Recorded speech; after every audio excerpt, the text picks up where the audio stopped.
Section86.com. We're changing the world of podcasting one show at a time.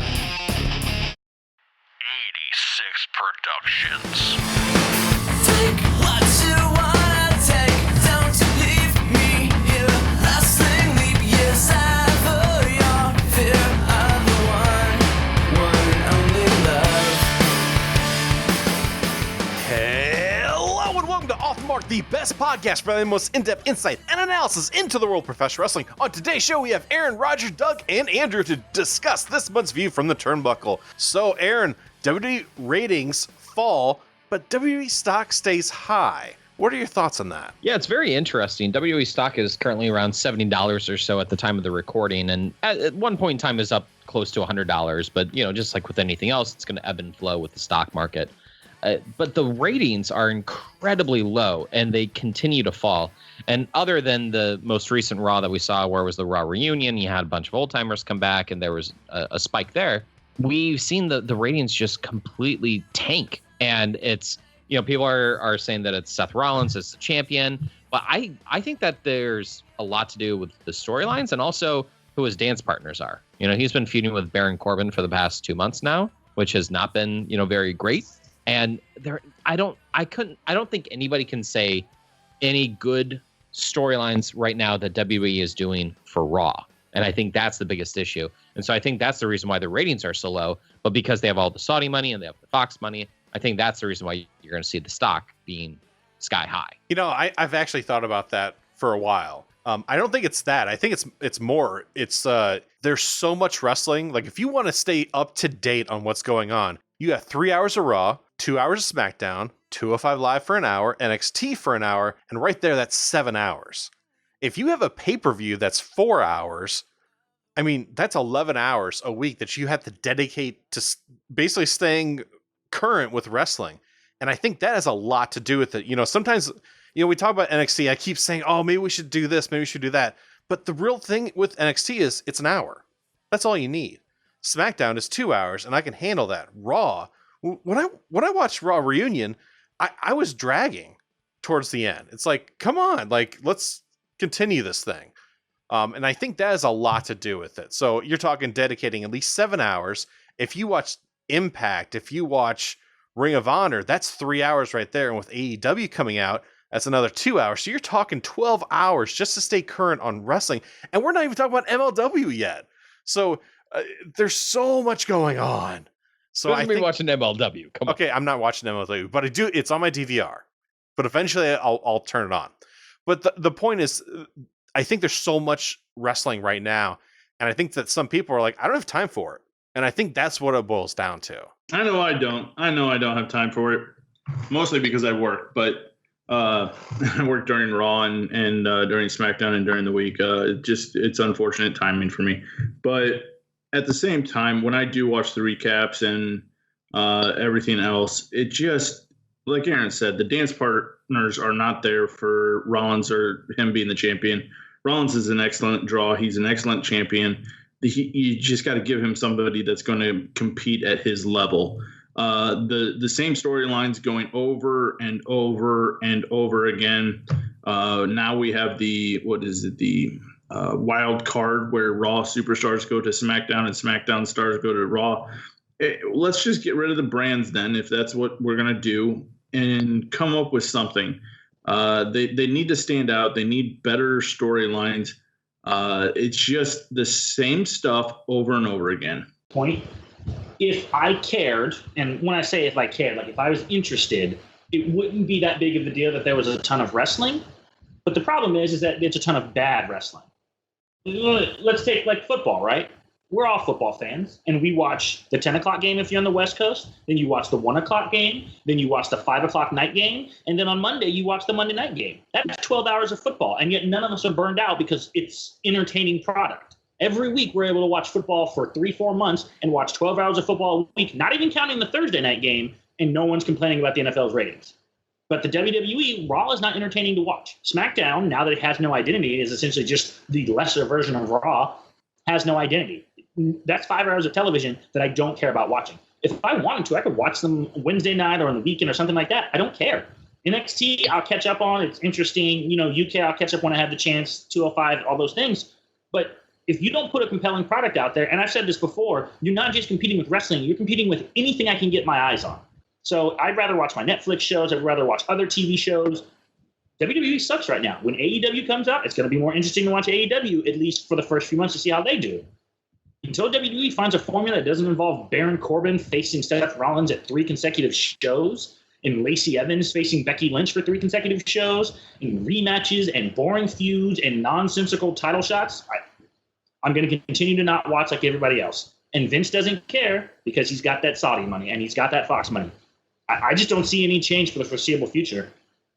There was something interesting that was put in our group chat. It dealt with Extreme Rules, like who the champions were. Who put that in? Same as yeah. July. Yeah.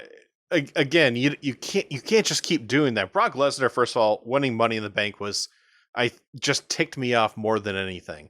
And then he cashes it in, and it's not like. And the thing is, the other thing I didn't understand is that Seth Rollins could have just rolled out of the ring and ran in the crowd. I guess I know that's a heel move, but he could have done that and said, "Come after me," and the crowd wouldn't have cared. But all right, so that happens. Did you not at least you had to enjoy it? Okay, when he did the Running Man, he had like the stereo in it. Okay, that was funny. Don't get me wrong, but still, and I guess that's what I don't get. And then so Brock wins the title, and then what? Then what? It's like the Universal title's not going to be on Raw. It'll show up a handful of times each month. I mean, we may see it when Brock's on there. We may see it, 10 times? And I'm including pay-per-views? So it's the Raw afterwards, and then the Raw before, and then the pay-per-view. That's what he's going to show up for? Realistically, I don't care that the fact that, that he cashed in, after Seth had to, carry Corbin in a match. I just don't care. Random question for all you guys about the Universal Championship. Has it ever been defended on Raw? Oh, don't tell me Probably. it hasn't. I mean, When Kevin Owens won it in that fatal 4-way, and I don't think that's it. I imagine it's been defended. Maybe it has. I legitimately don't know. That's good. That's sad. If that's what it turns out to be, if it has not been defended on Raw, that is just frustrating. I will say, to a counterpoint for you, Andy, is I don't mind the title only being defended on pay-per-views. I don't mind that at all.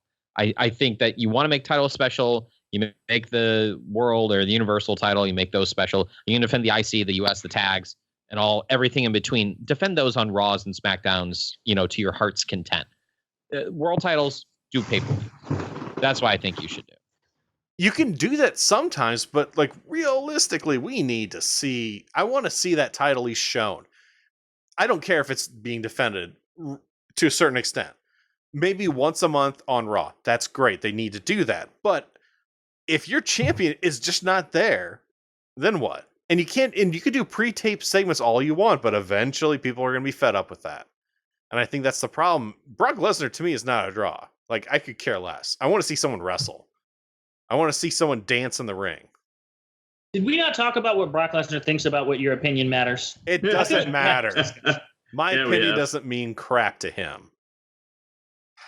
But I will say NXT does a pretty good job of balancing this. The NXT Championship is very, very rarely defended on NXT television. But to your point, it's present. He's around. And I think that does make the difference, is that you might see the NXT champion. You'll see him feud with somebody. Whereas when Brock wins, and I like Brock, but I think Brock himself, beating Brock is an accomplishment. I don't think he needs to be champion.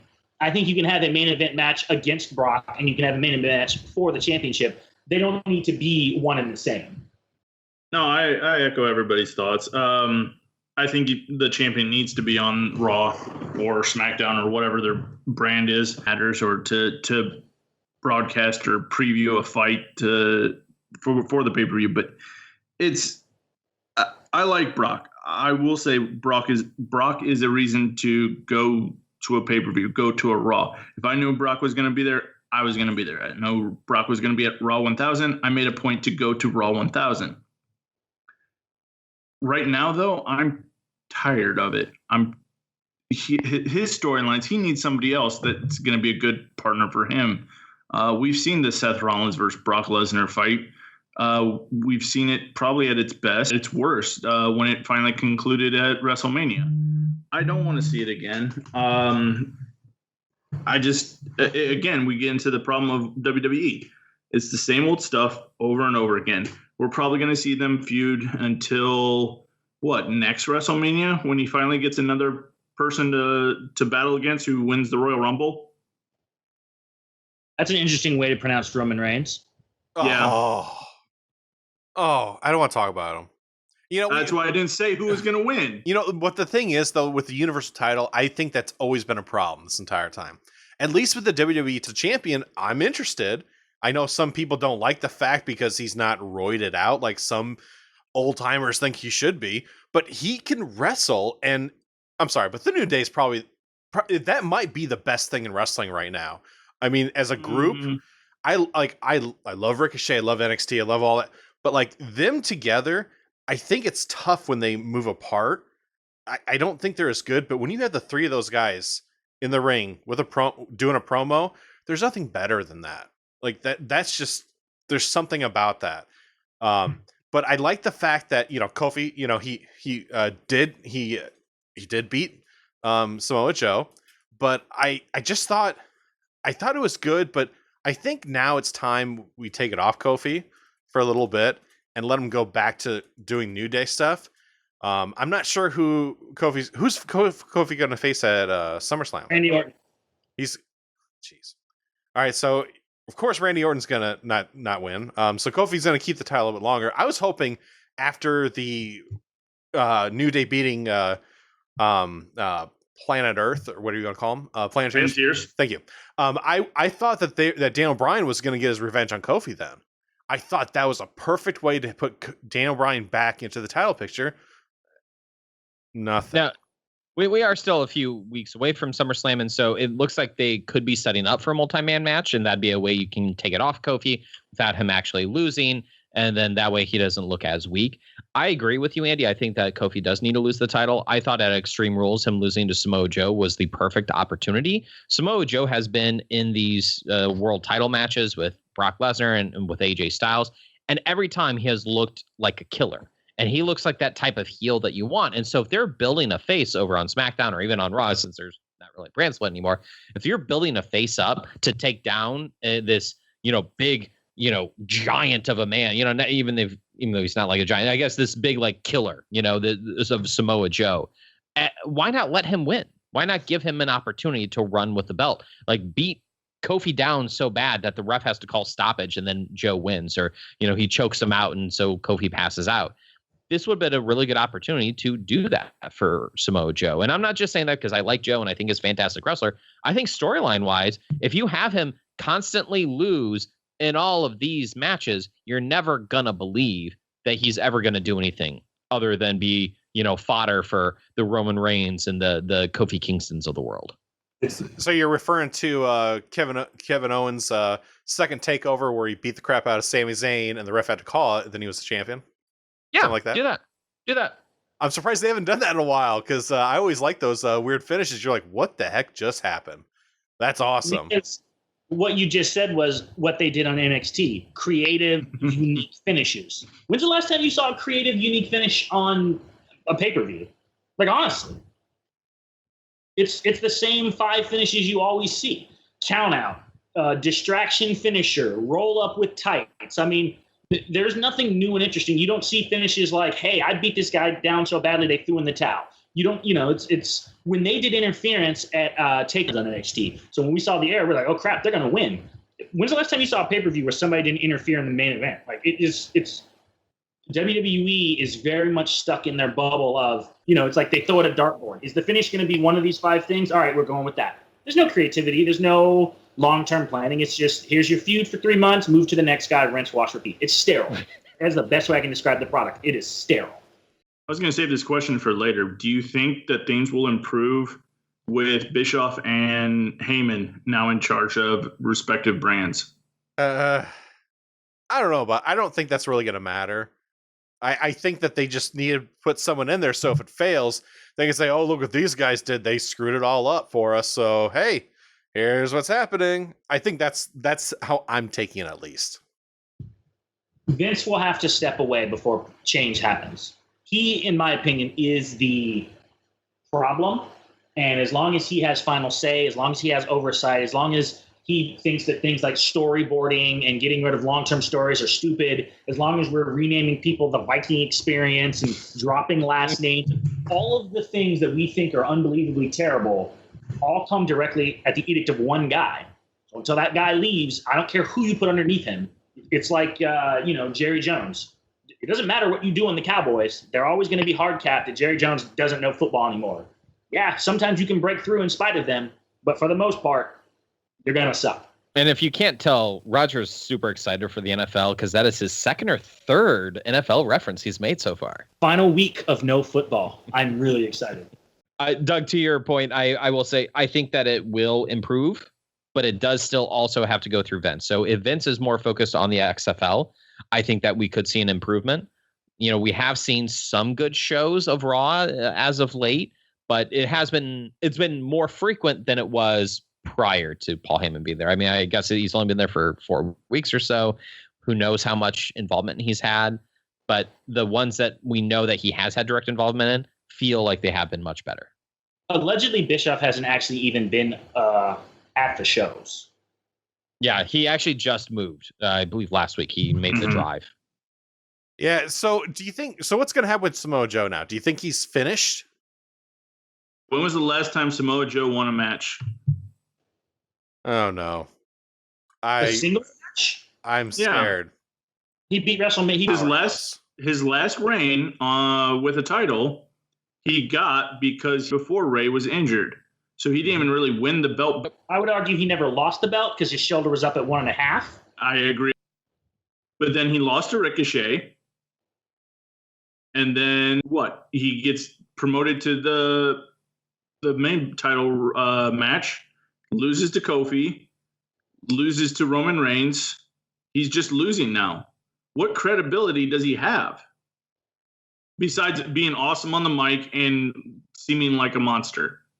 And he's on the Raw roster. Yeah, that none of it makes sense. Nakamura beat Finn Balor on the pre-show, and it wasn't even promoted. It was just like, hey, we're gonna have this match.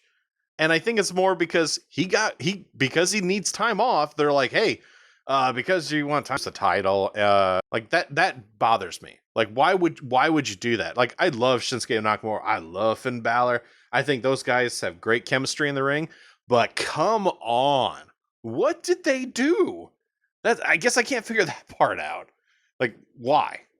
But did they have a really good match in NXT? I feel like Nakamura and Balor just tore it up on like an episode of NXT when Nakamura was trying to prove he should be the number one contender. Am I making that up? No, Nope. No, that did happen, and they had great match. Like the few they had in NXT together were great. It was like, wow, that's like, that's match of the year candidate. And then it's like, now you're at the main roster. We're not going to pull that crap here. So we're going to tone everything down. And I think that's a mistake. I think it's a huge mistake, but what do I know? I also love, does anybody give Finn Balor any chance of beating Bray Wyatt at SummerSlam, knowing that he's going to be on a sabbatical? It's Bray Wyatt, so his chances of winning always are low. I mean, I think when Bray was on like a year ago, I feel like at some point we had a discussion about like name the feuds that Bray Wyatt has won, and I think we could only name Dean Ambrose. Like he's basically lost every feud ever had. So logically, the guy on vacation should probably be losing the feud. But would any of us be shocked if he beat Bray and then lost sent away? Like that's the kind of dumb stuff they love to do all the time. He gets beat up by the Muppets backstage on an off-camera thing. Oh, yeah, exactly. Don't say that. Don't say that because that's what they're going to do. Or like Bray is going to cast a spell on him, and then the demon shows up as one of the puppets. That would be like awesome that idea. if he turned him into a puppet. Yep, I like that idea. I say roll with it. Let's see how low we can sink this company. All right, roll with it. See, if he starts turning people into puppets and they're like trapped, he's going to be the best part of Raw. Yes. I will tune in for that. He will become the puppet master. I'm okay with this. I'm coming along. It works. You know how bad I want to see Undertaker and Kane as puppets now? Oh my gosh. Now look they're going to look at- do it. Oh, That's good jeez. stuff. Yeah, that is Vince good McMahon stuff. as a puppet, though, I want to see someone try to imitate his walk with their fingers. So many good things. Oh, that would be so money. Speaking of money, Ricochet, I think he's had a great few months now. And the one thing that I thought was great was that he won the United States title. That was awesome. Why did he all of a sudden he just get awards? I didn't understand that part. I just don't. Traditional champion, I guess. He must have been, but I think he deserved it though. But AJ Styles needs the United States Championship to go over? He should have. If we don't have a Universal Champion that's going to show up all the time, why don't you give it to him? Let AJ and Seth feud over it, but instead, no, we're going to have this one-off match on Raw that we won't do anything with because, it's Brock. I mean, come on. I just don't get it. I mean, I do like the fact that the club's back. I mean, what's their new name now? The OC. Yeah. OCs. Here's my thing, and I think we just talked about this. Why is every feud just a series of rematches? AJ and Ricochet fight on Raw and Everett, and then AJ and Ricochet fight at Extreme Rules, and then AJ and Ricochet are going to fight at SummerSlam. Like that, their storytelling is we had match number 1, we had match number 2, we had match number 3. And then they just move on and forget that they ever feuded before. Like it's, and it's like I keep waiting for them to have the match that we know they're capable of. But how many times did we say that about Styles and Nakamura? Like I just feel like no matter what, they're always going to be held at a ceiling. But the other issue is they don't just fight at the pay-per-views. They fight on Raw. They fight 3 months. Yep. And Doug, I know that you're a big fan of Ricochet. Yes. What did you think of him winning the title? And then subsequently, what did you think of him losing the title? I was shocked. I didn't think that they needed to put a title on him yet. I thought it would be one of those cool things where, you do the close but no cigar, kind of like John Cena versus Angle in his first match. It was very close, but still didn't get it. You still got to work on it. You still got stuff to improve. I was shocked by it that they gave him a title. And it's like, that's, at least they're going to try to get behind him. And it felt like they were going to get behind him. And then all of a sudden, we're turning AJ back. So cool, but did you really have to take the title off him after, not defending it once? I don't know. It's my mind is absolutely blown when it comes to the word WWE creative in the aspect of they're going week by week or show by show. They're not thinking any long term whatsoever. And I don't know. It just seems weird. It's like, oh, okay, well, they gave him the title. They had him beat a legitimate champion in Joe. They should run with it. And then they give him AJ Styles. It's like, oh, this is going to be a good match. I mean, he shouldn't be fighting for the title, but sure, why not? And I don't know. I'm happy AJ won. I guess what else are you going to do with him? I'm glad he got a title shot and he got to run with it. But are you just going to bury him now that he doesn't have the title? Or is this going to be a hot potato between him and AJ? Yeah. And I will say I'm a big fan of AJ Styles. I loved his run with the WWE title both times. The second time all the rematches sucked, but it's nice for him to hold the title as long as he did. I felt like he didn't need the title. This just seemed, haphazardly thrown together. The fact that we got to see them face each other was really awesome. Roger and I got to see it live in Everett. It was a good match, and even the rematch that they had a rematch, I think, the next week, which was fine. The match at Extreme Rules was good, is what it could be. But to your point, Doug, we saw 2 times before then, and the SummerSlam's coming up. Maybe they're going to rematch. We're not sure yet, but kind of looks kind of veering that way. So we're going to see him 4 times in 6 weeks. Well, and who knows what's going to happen on the next Raw, or it's going to be some kind of version of the club and versus Ricochet and 2 other people. Yeah, exactly. And we don't need to see that. We don't need to see all of these rematches. We don't need to see the same bouts over and over and over again. I am fine with tag teams. I'm fine with 6-man tags. Those are okay. but do not show the one-on-one. Wait for the pay-per-view.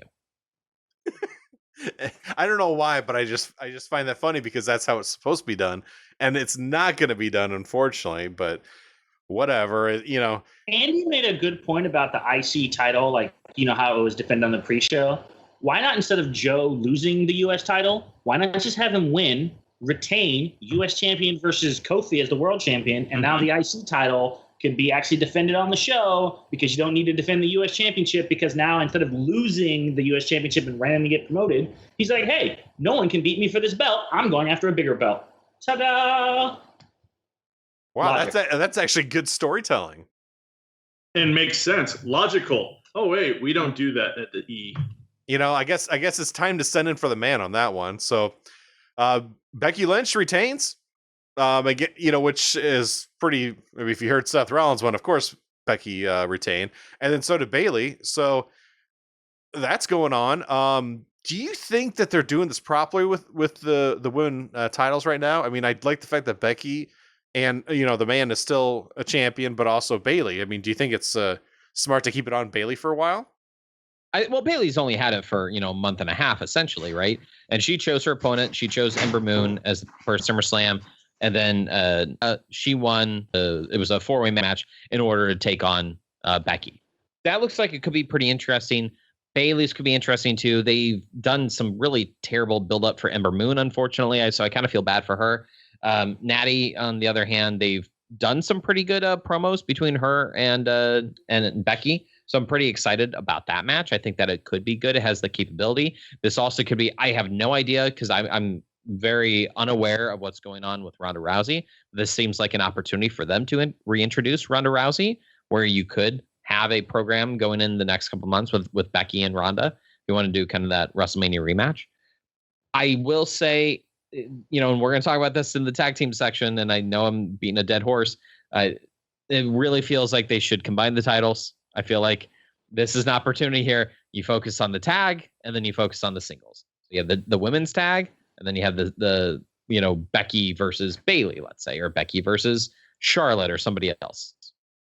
I'm sorry, do they have women's tag titles? I was just going to say that. Is that a thing? They were defended on SmackDown a couple weeks ago. Yeah, a couple weeks ago. Wasn't even on. And they got a 10 count. Yeah. Come on. I mean, do something with those belts. I mean, women's evolution, okay, or revolution, whatever you want to say. Realistically, let's actually do something with those titles. Let's make them worth something. And I think that they're not doing a good job with it. I mean, the fact that once the titles were taken off Sasha and Bayley, those titles have been worthless. Nothing. They should have brought Legends back and have them try to win the titles. They started that the way it looked with WrestleMania, but then all of a sudden it's like, who cares? Which is Andy can bring the Bellas back. Oh, let's just forget about that thought. I think the problem, again, when you go into no long-term booking or anything like that, who's been built up other than Becky? Who I mean, legitimately has Charlotte. a good storyline or anything like that? I mean, Charlotte's always going to be top tier. But you have Ronda the Rousey. boss, who is nowhere to be seen. Ronda Rousey on her little sabbatical bereavement or whatever she wants to call it. Who else have you built up? Asuka? No, you Asuka's buried. Shayna Baszler's been built up pretty. but that's NXT. Well, you said built, I mean, so I assume you had to be talking about I'm not talking about muscular or anything like that. It's the problem is they focus on too few people to build up contender while someone's still fighting for a championship. And that's what I hate about WWE. There should always be a number one contenders match or someone gets the next in line to fight for a championship. Especially when they said that they are no longer going to do rematch clauses, which is another thing they forgot in their own little continuity. And you should be building when you end a feud, then there's somebody ready in the wings that's built up, who's had some wins and deserves a chance at the title. honestly, I love Joe, but I don't think he even deserved a chance at the title. What did you do last, Joe? Oh, you lost. You lost the U.S. title. Why do you deserve to even be in the title talk when you are coming off of a loss? No, that's a great question. Do you think that a face really needs to win that much? Do you think the heel should win more? I think it should be. You need to book somebody to be strong, and other than Roman Reigns, which is always booked to be strong. Yeah. I think top stars should be booked like top stars. Mm-hmm. I think wins and losses. Look, you don't need a scorecard, but and I'm going to harp on this because it's the best example I have. When I look at NXT, Johnny Gargano isn't getting beat by a bunch of guys every week. Adam Cole isn't getting beat by a bunch of guys every week. The guys, when the top guys appear on NXT, they win most of the time. And if they lose the occasional match, it's to other top guys. Mm-hmm. They're not, there's no, it's not like, Matt Riddle just lost his shot at Velveteen Dream for the North American Championship. Okay, the next, there's a natural progression, there's a build. Let me go back to a point that Doug made that I really liked. Ricochet won the championship in some sort of like storyline so that you were like invested by the time they won the title. Like, why did Ricochet just win it out of nowhere with no storyline and then he loses it? And like, I didn't care. Like, like I took a nap and his title reign started and ended. Like, who cared? There's no meaning behind it. There's no purpose. There's no story.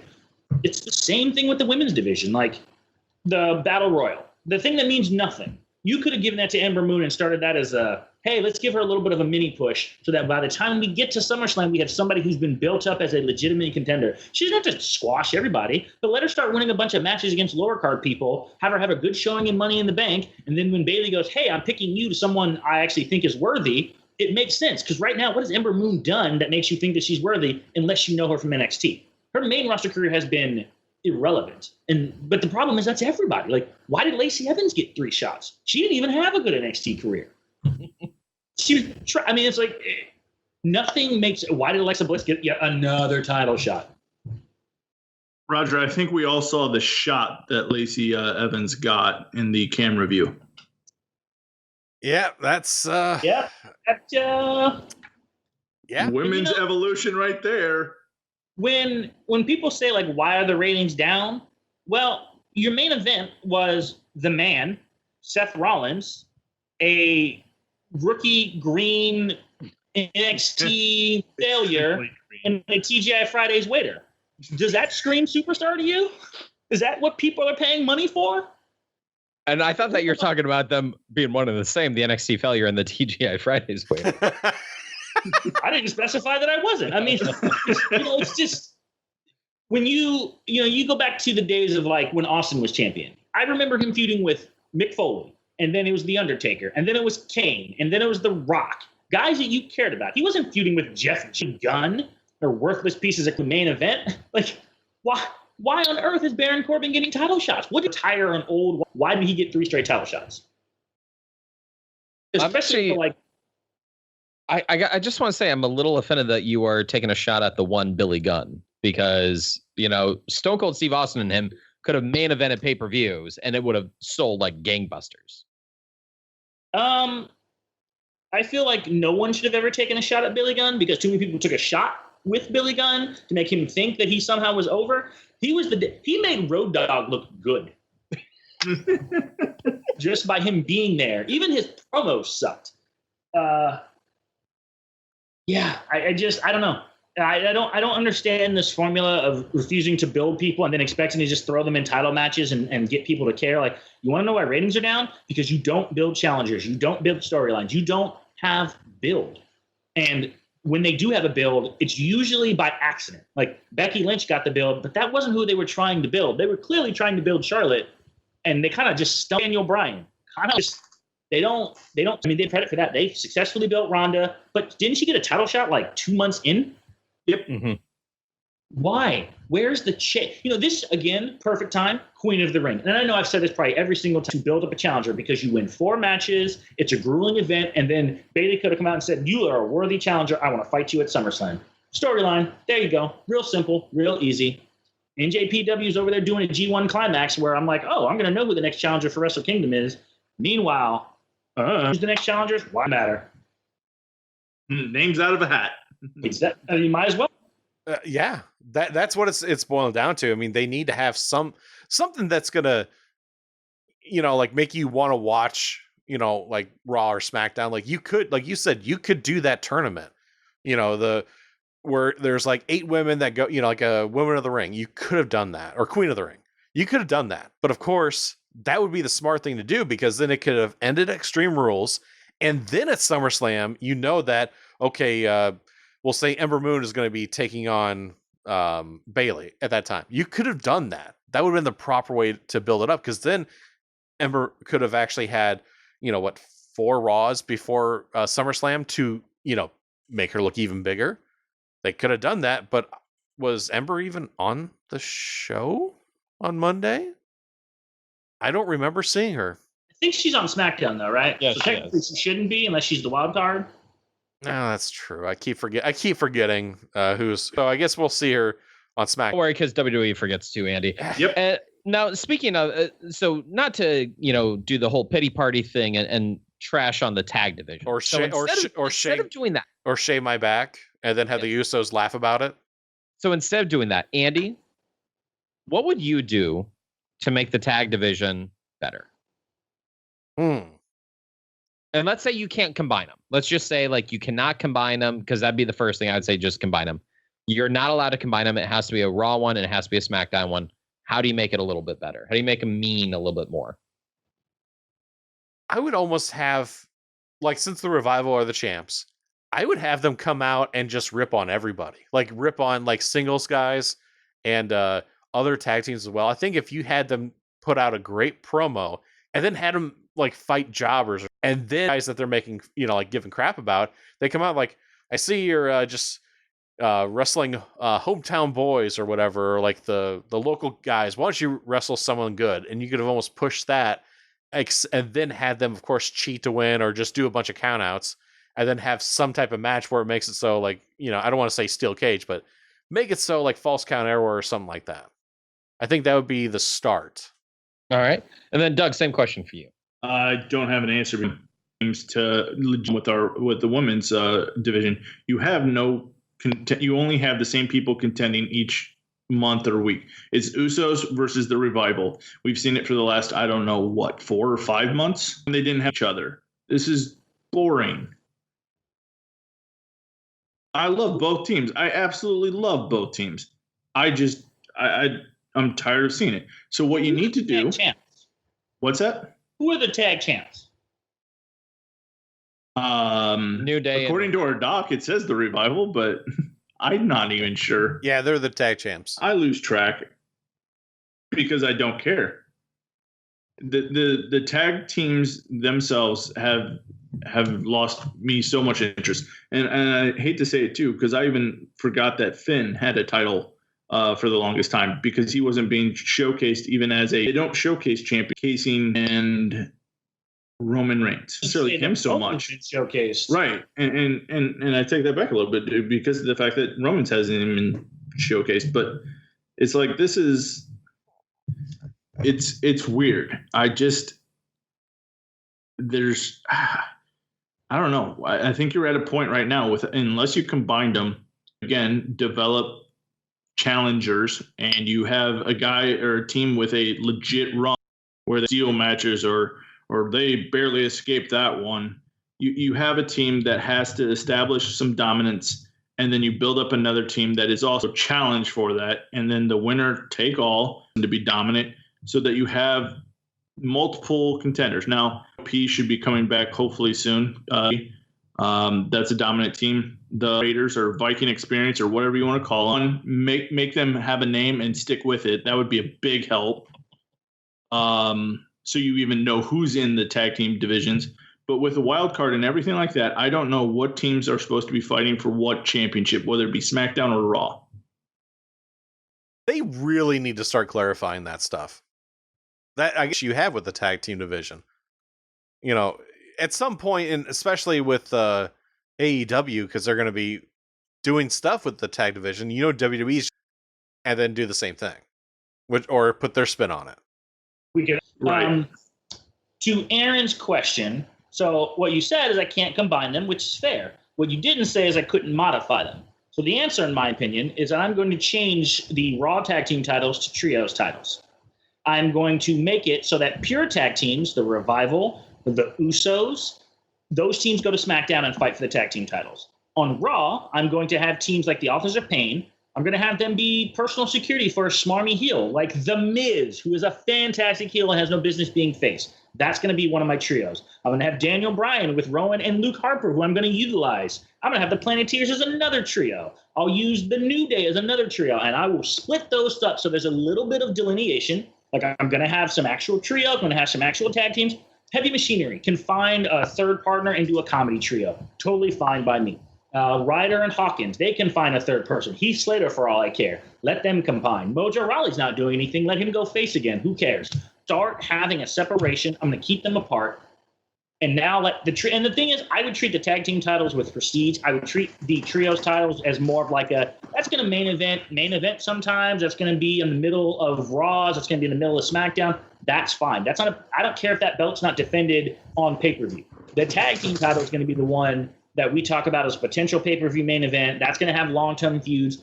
I don't even care if like the Miz and the AOP just come out holding the belts and you defend them once a month, because you don't need 2 tag team belts anyway. So one of them can sit in the background and be essentially a television championship. Outside of that, I mean, what is the difference between a Raw and SmackDown championship anyway? They're the same title. So you might as well split them up, give them something different to do. Let these teams who are doing absolutely nothing. The AOP, even if they're hurt, are intimidating and menacing. They should be security guards. They should look like kind of the Shield did when they were just hired muscle. And you have them stand up there. Shane McMahon. Why is Drew McIntyre wasting his time being a lackey? That's exactly what the AOP are perfect for. You have Shane run his mouth, and the AOP are standing right there. 2 monsters, and if you do something about it, they'll powerbomb you to hell. Problem solved. Heavy Machinery. Guys who could do something. Like EC3. What's he doing? EC3 and AOP as a team. There you go. Like, do something with these guys and start using the titles in creative ways. Also, what happened to Sheamus? He hurt? Yeah, yes. Sheamus is hurt. But I think what they could be doing with Authors of Pain and EC3, just have EC3 be the mouthpiece, so Authors of Pain can just be there. I mean, that's what I think you really need to do. But would you have your three-way champions also be elimination type matches so that you can take a commercial break in the middle? Oh, sure. Gosh. 6-man, but the thing is, when a 6-man elimination match, that actually works out fine. That's, instead of doing 2 out of 3 falls, we're going to do a commercial break here. It's down to 2-on-2 or it's down to 3-on-1. Let's see how this guy tries to pull it out. Like, perfect normal stoppage. You can do it every single week and do a 6-man elimination match of no harm. All right. So let's thank our sponsor, HostGator. Are you a blogger or podcaster, or you're just not happy with your web host? You need to check out HostGator.com. You're going to find web hosting made easy and affordable. HostGator offers unlimited disk space, unlimited bandwidth, one-click stream results, a free stability, hands on the best control panel out there. Stop by today and try free demo to see the easiest. And if you use special coupon code off the mark, you're save 25% off your web hosting packages. So what are you going to lose? Check out HostGator.com and you can take a bite out of your web hosting cost. Section 86 is off the mark page and click on the banner at the top to say big. WWEshop.com. So for our monthly topic, we got to talk about AEW. So AEW had some pay-per-views. Doug, do you want to take this? I will. So since the last time, they have done Fighter Fest, which was a video game, I believe, festival down in Florida. And then a couple weeks later, they did Fight for the Fallen. Both of these were decent shows. And I'll get into a couple things. Fighter Fest was first. We had the Best Friends defeat SoCal Uncensored. Ali defeated Leva Bates. Get to some of them we actually really do know. Adam Page defeated... Cody did not draw, which was a big surprise. Nick Jackson defeated the Lucha Brothers of Pentagon Jr., Ray Phoenix, and the Laredo Kid. And then we had Jon Moxley making his AEW debut and defeating Joey Janela. Like I said, overall, good, decent pay-per-view, entertaining. People won, and there were still a couple of surprises still. But was that the second L that Joey Janela took that day after Enzo's? I don't. I And told you so- not to mention that. But the bigger thing of the John Moxley being the match there, Kenny Omega came out at the end and got revenge for John Moxley's his debut and beating up of Kenny Omega. So the feud that they are building for All Out there is absolutely amazing, and I think that was the best thing to really come out of this pay-per-view. Then we did Fight for the Fallen, which again, MJF and friends with Sean Spears and a couple other guys defeated Jimmy Havoc, Joey Janela, and Darby Allin. That was a decent match. Also setting up. That was the other thing. Cody Rhodes took a vicious chair shot from Sean Spears, and if you guys have not seen that, please take a look, but watch with caution because he doesn't put his hands up, which was a mistake, and they even said it was a mistake. It wasn't supposed to happen. He ended up getting 12 stitches in his head. Cody did. So the feud between Sean Spears, or the Perfect 10, versus Cody is also becoming one of those things of this is going to be a great match and a good blood feud match, legitimately. Do you think that was intentional, though? Like, I mean, Cody's been around long enough. He knows to put his hands up. I think Cody said something along the lines of he was exhausted after his match, and it was just one of those things of he was expecting the chair shot, but when he turned around and the chair was already there and he got hit, it was one of just a bad timing, and he didn't get around to putting the hands up. And Cody even said it, and I know Jericho's even mentioned it, because there was a lot of people saying that they shouldn't even have gone for a chair shot to the head due to the fact that all the concussions and everything that has been going on, especially with wrestling. But does it add to the excitement of their feud? Yes, it definitely does. I think they said it was supposed to be it was a gimmick chair. Yeah. Right. That's why I'd read too that they gimmicked the chair so that way he didn't take the full force of it, because like Doug had said, there was a lot of controversy that surrounded it, and rightfully so.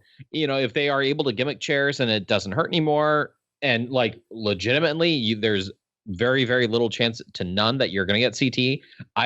Then fine. Doing few and far between. ECW overdid it way back in the day. And it just like, oh, it's a chair shot. Oh, it's another chair shot. And nowadays it's a chair shot, but it's always to the back. And so it's like, if it was a once in a while, once at a WrestleMania, I don't mind it. If it is, I don't want to see people getting concussions though. Match out of Fight for the Fallen was Brandy Rhodes came out with Awesome Kong, and she won her match due to interference.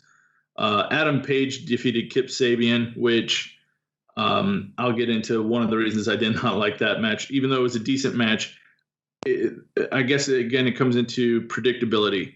Adam Page is about to go fight for the title, so putting him in a match against Kip Sabian is not necessarily exciting. Everybody knew Adam Page would win that one. So it kind of took away from the match, but still decent match. Doug, can I ask you a question before you move on? Okay. And Dave Meltzer has made this point about Okada, which is why I'm curious about it. Hangman Page is obviously going to fight for the championship. Mm-hmm. If he is being built to being one of the guys, why did it take him so long to put away Kip Sabian? Like, shouldn't he be beating him in 10 minutes or less? And that was another thing. The match took 19 minutes. And you're absolutely right. And it kind of took away from Adam Page's credibility. The fact that, yes, they have announced in AEW that wins matter and everything like that. Kip Sabian being somebody who has also won an AEW match. So you have two people that have won matches. But even then, you've already announced that Adam Page is going to be fighting for the title. Whether he won that match or not, really, are you really going to put Kip Sabian in your title match if he won? No. He should have been put away. You should have built up Adam Page a little bit stronger by letting him put away Kip or anything like that. But the same Fighter Fest with Cody Rhodes. Does Cody Rhodes really need to be going to a time limit draw with Darby Allin? I don't think so. That's more forgivable because he's not going to fight for the championship. Right, but at the same time, you still need.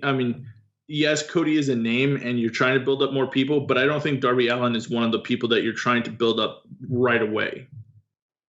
I don't think that he's one of those people that, like, if it would have been Shawn Spears or even MJF or even Joey Janela, people that I've actually heard of and seen them wrestle other places, maybe. And that would be a surprise and, kind of a boost to them. But I will say Cody, if he had, I think, the 3 more seconds, he pinned him with only 2 seconds left, or he went for the pin with 2 seconds left. So he just didn't get the third count in time. So we'll go back to Fight for the Fallen. Kenny Omega defeated Cima, which was, again, good match. Not necessarily anything. I think the bigger surprise was the fact that Jon Moxley did not come out during that one, because you did have Y2J, who did a promo later in the night. He did come out after Adam Page's match and beat up Adam Page, and then he came out later for a promo, and Adam Page came out and chased him off of the floor. But then you had the Young Bucks versus the Brotherhood, which was Cody and Dustin. Good match. That one went the longest at 31-21, which is good because I don't think for the tag team titles anyway. So a good win for the Young Bucks. Again, overall, I think they were good pay-per-views. But I think the problem is especially when you say that, your matches win, your wins matter a little bit to who was going to win and why. So, Doug, so of the 2 pay-per-views that they had between Double or Nothing and then All Out, were there any matches that you thought stood out a little bit more than some of the other ones? Fyter Fest, the Elite versus the Lucha Brothers was definitely a very good match. And built to the, I guess, feud between the Lucha Brothers and which the Young Bucks or Lucha Brothers, I think, at Fight for the Fallen match, the Young Bucks again to set up a match at All Out, and this time it's going to be a ladder match for the AAA tag team titles. So again, those matches, of course, I always love those people. Their tag team, the Lucha Brothers and Young Bucks, are my early favorites for tag teams of the year. Their match, I think, at All In, or not All In, but Double or Nothing, was one of my favorite matches of the whole year. So we'll see. I'm very much looking for All Out, and I do think that both of these pay-per-views, although kind of like they'd be more like your small pay-per-views for WWE, whether it be an Extreme Rules or something, but it's to get you to your next big event. And since they don't have a weekly television show, these 2 shows were probably more of your weekly shows or something that you could expect from a weekly show, but with some elevated matches being versus the Lucha, definitely a pay-per-view worthy match. But that was about it for Fyter Fest for, I would say, pay-per-view quality. To be kind of the contrarian here, I was at these 2 pay-per-views. I will say, obviously seeing Moxley wrestle, great, and to see Cody and the Bucks and Omega, it was fantastic. When I was looking for stars or like potential breakouts, MJ really cool. Pretty much everybody's in agreement. The internet and I think all of us here, MJF is a star. He flat out, he is a star. That is a huge bright spot for them. I think that Luchasaurus and Jungle Boy are also really great. And I love the pairing, because you have somebody who's much smaller, somebody who is gigantic. I think that's great. However, though, there's also a lot of really bad spots. And that was, I think, the thing that while watching it, that I was like, what is this? So there was, who is it? The Michael Nakazawa, who puts on baby oil to wrestle. Yes. So that way, like, he slips out of holds really easily. And I know you get comedy spots everywhere. I know, or you get comedy spots in certain areas because it can't all be serious. That didn't do it for me. I didn't care for him. The librarian gimmick. And I don't know if you have more information on this, but I see that and just like, what is this? Like, this is absolutely terrible. The librarian gimmick that they're doing. Shane Douglas wants to know your location. He is triggered. The librarian gimmick is more of I think it's more of a joke on the aspect of, what is their podcast? Being the Elite. They kept going on and stuff like this, and not to involve Tony Khan, but I think that's what they were. Not necessarily, I'm not saying blaming Tony Khan, but saying that he was the one that wanted the librarians. He wants a librarian gimmick or something like that, and that they're going to make it work just because, he's the money and everything like that. Whether or not he really wants a librarian gimmick or not, I don't know. But I think that, again, is supposed to be one of their more comedic things that they're doing. The social media stuff that is not being that really is your promos that not everybody is getting. A lot of people are just watching being the pay-per-views or not. And you're missing a lot of stuff during their social media promo stuff, which is one of the things I think AEW is doing a lot better than WWE is beating them at their own game at social media. They're putting out more content to make you watch their social media. I watched a wonderful thing with Sean Spears they call it the On the Road to All Out, and it was their first episode, and they had JR interview Sean Spears talking about the chair shot, talking about why he did it and what's he's doing and all this, and it's all the promo work, and it's wonderful stuff to go and watch and see what's kind of happened behind the scenes, and especially since you're missing your TV right now. They're getting their TV out via social media, and if you got some time, watch it. If you don't, you're not missing out. But you find the small pieces in the social media, and I think that's one of the things that becomes quite enjoyable for me, and I've enjoyed it. But at the same time, I don't watch every Being the Elite. I catch up on as much as I can, but especially some of their one-offs, and they've done spotlights. Like they did a spotlight on Orange Cassidy, which I thought was excellent. They've done one on Joey Janela, and they talk about the history of their independent stuff and stuff that they've done, and to a reason why you should know them. Yeah, and Orange Cassidy, I actually really enjoyed his comedy styling. I thought that was pretty funny. But they also have somebody named Sonny Kiss. So It seems like they have essentially a comedy division. Like it kind of seems that way, because even at Double or Nothing with the Battle Royal, they had a ton of comedy. They had somebody without legs in there, and then they had some like kid in there as well. So they almost have like a comedy division.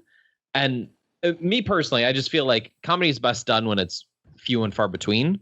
You have like the Fashion Police, but if they're the only ones on there, that's great, because then they are specialized, for that particular thing.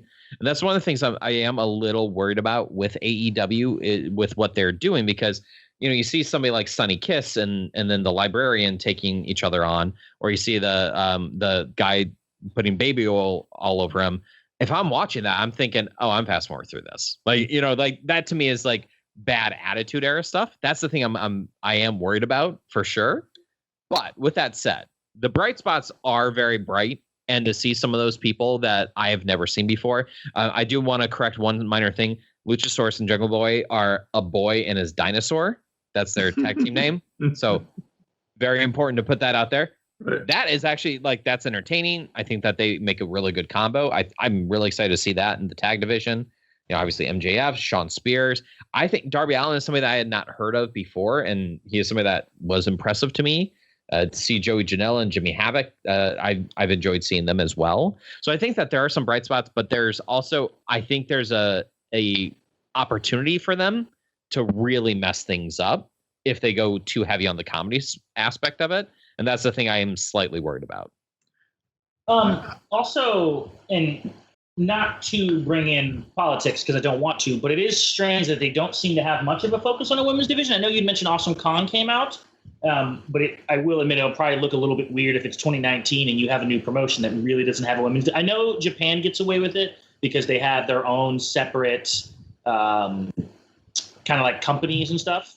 Is it Stardom or I know they've got their own Shimmer and stuff. Yeah, Shimmer. They just the Yoshi. They have their own divisions essentially, even though they're in different companies.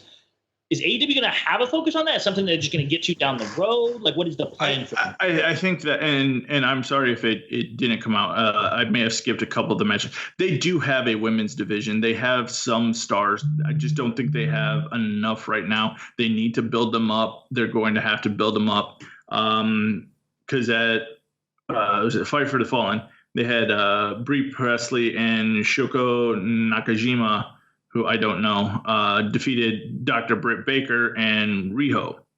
I have heard of Britt Baker. I have heard of Britt Baker, and I've heard of Bae Presley. I think it's one of the things that they're just still trying to develop. Like they have some names, but a lot of these names and a lot of the wrestlers, I think with the AEW, the problem is going to be we don't know them. And a lot of their women wrestlers right now are from Japan. And they've had great women matches. The problem is no one is really going to pay attention to them because they have no. I think that's one of the things missing from the social media aspect is when it's not so much on the women. They're not necessarily focused on the women in that one. And I think that's a lot of because of most of their women are from Japan and really, it's going to be hard to, I don't know if there's a translation problem or something like that. Or I know when they were at C2E2, they talked about how much time they can't even put into the being the elite and how much the ideas and everything that they're trying to do. And so much of it gets scrapped and not even done. They even have like probably 5 times as much as content as they want to do than they're even able to do. So I think when they get to a weekly show, you're going to see a little bit more of the women in it instead of like this. I think it's 9 matches for the Fight for the Fallen, and 2 of them were women. So, not a mass. They're not going to do a majority of the matches as women. But once they develop a division and they start getting people to be known and stars to be born or bring in, whether they do that, I think that'll eventually develop. The women matches that they've had have been good, especially I remember the one at Double or Nothing. They had 3-on-3 Japanese women matches, and the wrestling in itself was excellent. But a lot of interest wasn't there just because nobody knew who they were and anything about them or even why they were wrestling. So that'll be something I think they develop. I think there will be an emphasis of women's wrestling in AEW. It's just going to be a lot slower coming just because of there's no name.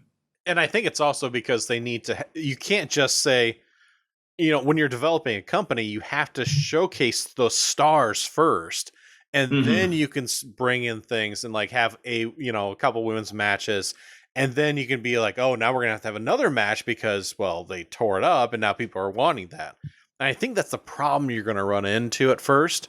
So, yeah, they're not going to focus on them right this second, but they will eventually get there. It's just the timing's not right at this moment. So hopefully they do showcase them more on social media because of, I think it's pretty obvious if you're doing something like that, you have to push social media, then people will be like, hey, we want to see them. I mean, look what Zack Ryder did, a few years back when no one wanted to have anything to do with him. Then he just did his show, which was probably the funniest thing ever.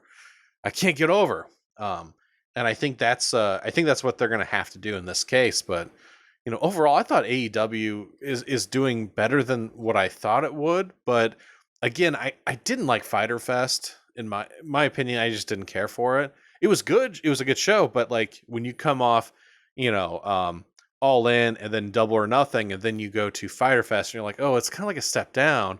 But NXT can't put out, a 5-star matches the entire time. I mean, we had to see Baron Corbin and Austin Aries, and well, we know who carried who in that match. It's pretty obvious. But all in all, Doug, do you think that AEW is on the right path right now? I think they are on the right path. I will say, even for me, here, but Fight for the Fallen is definitely a test. I thought was okay, but Fight for the Fallen seemed a little bit back, and it's like and don't get me wrong, I am absolutely excited for All Out, but it already seems like they are, and I think these were only 2 weeks apart. So it became one of those things of, I think people put a little bit too much expectations on these two smaller shows that seem like I said, these would be excellent for your weekly television, and probably could have carried you to the main pay-per-view, which is going to be All Out, and these were setups for All Out. But these two should not be put on the same pedestal as All Out, Double or Nothing, or even All In. These were not even close to being like that, and I don't even think they were properly booked to be like that. And I don't think they need to do that right away. They can't do an All Out, a Double or Nothing, and everything like that in such a small amount of time. There's a reason why I believe that and I want to say they're only going to be doing like 4 major pay-per-views. The rest is going to be on your weekly television show. Those pay-per-views are going to be excellent. Their TV shows are going to be hit or miss. 1 week might be good, 1 week might be better than the other one. But these ones definitely were not up to the caliber of what I was of the other shows that I've seen of AEW, but it doesn't dampen me whatsoever for my enthusiasm for All Out. So that's all the time we have for this month's show. If you're into the Twitter, you can follow the show at Ultimate86. I want to thank 86 Productions for hosting and editing the podcast, and I want to thank all of our listeners for taking the time to download and listen to the show. And for Roger Cave, Doug Hunt, and Aaron Hughes, I am Andrew Hughes, and until next time, we'll see you in the ring.